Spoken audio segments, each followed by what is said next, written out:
Hi guys, কোন কিমান excited হৈ আছে Australia versus India semifinal match চাবৰ বাবে, আৰু কোনে কি কি কম্প্ৰমাইজ কৰিছা? মইতো ডিউটিয়ে কম্প্ৰমাইজ কৰি দিছোঁ। ছুপাৰভাইজাৰ 3-4বাৰমান কল কৰিছোঁ, লাষ্টৰ কলটো ৰিচিভ কৰিছোঁ। কয় কি হ'ল ডিউটি কিয় লিভ মাৰিলি? মই বোলো আৰে আজি খেল আছে ছেমিফাইনেল। ছুপাৰভাইজাৰে কয় কি খেলটো চাই কি পাবি বাবা, খেলটোৰ কাৰণে 600-700 টকা হাজিৰাটো এনে পঠাই দিলি নে? মই কৈছোঁ আপোনাৰ নিচিনা মানুহৰ কাৰণেই আজি ইণ্ডিয়াখন পিছ পৰি আছে।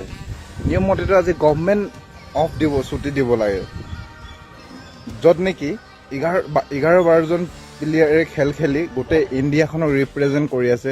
আমি খেলখনৰ কাৰণে এটা দিন ছুটি মাৰিব নোৱাৰোঁ নে কি কোৱা? मजा आया और मैं ये जो मजा है हिंदुस्तान के हर व्यक्ति को देना चाहता हूं।